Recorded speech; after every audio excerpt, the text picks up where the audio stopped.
Central. Brought to you by Titleist. 6 of the top 25 in the world are in the field this week at the Zurich Classic, with Justin Rose the top-ranked player, as he is the world number 4. Welcome to Golf Central. I'm Laura Baldessera, and there's also 9 major winners and 7 past winners of this event. But all of that attention is focused on the 14-year-old Juan Tianlang, who's playing in his first non-major PGA Tour event. For more, here's Steve Burkowski. Hey there, Laura. Earlier this month, 14-year-old Juan Tianlang earned low amateur honors at the Masters. He will be teeing it up once again this week, but he's still so very excited about his time at Augusta National. In fact, for his Tuesday press conference at TPC Louisiana, he was wearing a Masters logoed golf shirt. This week, the golf course presents a different challenge for the teenager, but he expects it to be another great experience. It is not his first time playing golf in this part of the world. Juan Tianlang's ties to New Orleans can be traced back to his attempt to qualify for the U.S. Open in May of last year. This was his first stop to practice here, to get to know, familiar with the course, and get to familiar with the weather and also the jet lag too. Juan shot a 71 in the local qualifier at Lakewood Golf Club in New Orleans and failed to advance to sectionals. But in the process, he formed a lasting relationship with the club and the area. Y'all ready? Let's go. I come here last year and practice here in some golf course in TPC Lakewood, and yeah, we start to get some friends in Lakewood. Okay. All right. He's gonna go show you guys. Okay. I was impressed, not only with his golf, but how he handled himself, and his people skills were wonderful. And he kind of made Lakewood his home, which was kind of special. Everybody get your putter, get a ball, go to the putting green and warm up. Lakewood was where the Juan family met Jimmy Hedrick, a PGA of America national junior golf leader. Juan, called Langley by his friends here in America, displayed his work ethic and his drive. So every day when he wakes up, a golf course is what is on his mind, that he can't wait to come out. I admire his game. I'll sit there and watch him hit balls and just admire what he's got. But the impact he had on Hedrick's crop of junior students was even more memorable. I take part in helping in the golf clinic last year too, and help to teach little kids, and yeah, it's a lot of fun there. He helps me more than I help him, because what he does with our junior program is just wonderful. And like I said, junior golf is big here at Lakewood, and he's a part of it. How did it feel playing in the Masters?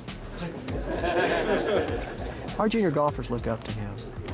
After a record-setting week at the Masters, where Juan became the youngest to ever compete at Augusta National and the youngest player to make a cut in a PGA Tour event, instead of returning to China, Saturday he reacquainted himself with Lakewood's juniors. How many times do you play golf per week, and how long? I play every day. Langley doesn't act like some big celebrity. He's he's a junior golfer when he's out here with these kids and working with them and demonstrating shots, and he's just wonderful with the children. He gives back. He's a solid kid. This week, thanks to his connection with New Orleans and Zurich, he will play his first regular PGA Tour event on a sponsor exemption, getting to compete in the States once again in front of family and friends.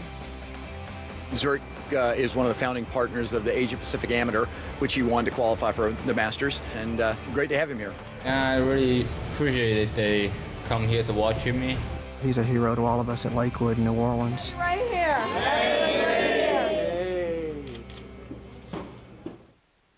Pleased to be joined by Alex Maselli, Golf Channel contributor, and what a great story it was watching Juan at the Masters. Such a wonderful week for the teenager, but like the case for most teenagers, there's a bit of a learning curve, isn't there? There's a huge learning curve, especially at 14 years old, Steve. Even college guys have a hard time coming out and playing on the PGA Tour. Slow play is a big issue. We're focused on it. They certainly were focused on the Masters. But when I talked to John Paramore, the official that gave him the slow play penalty at Augusta, he said, look, you have to learn how to play the game out here. It's one of the things that Juan is going to learn.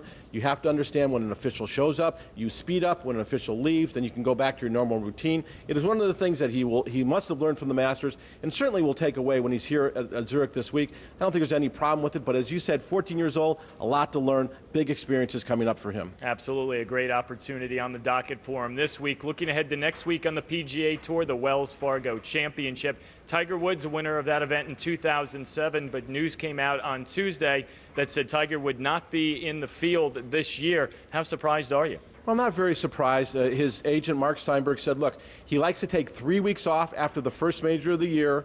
It's not going to be 3 weeks because of the schedule changes. So Tiger's decided, for whatever reason it is, and if it's the 3 weeks because he likes to take 3 weeks or he's got kids, whatever the issue is, he's decided not to play Wells Fargo. Am I surprised? Not really, because he's had some success there, as you said. Sometimes he hasn't had success. He's missed a couple cuts there. Bottom line is that means that Tiger is not going to be playing between the Masters and the Players' Championship. Quail Hollow, the host of the Wells Fargo Championship. News coming out that the golf course might have some issues. What are they dealing with? Well, tee to green, Steve, the course is in great shape. Unfortunately, the greens have some problems. 14 of the greens will be bumpy, but 4 of the greens, 8, 10, 12, and 13, have major issues. Both 8 and 10 were completely resodded on Tuesday, and parts of 12 and 13, or parts of 13 rather, were resodded as well. I think what you're going to find is that they've had difficult growing conditions. They've made some changes to the golf course. All that being said, it's going to be a difficult situation at Quail Hollow next week. Well, certainly one of the storylines we will follow leading up into that tournament. Alex, appreciate it as always. Thanks, Steve. Laura, let's go back to you.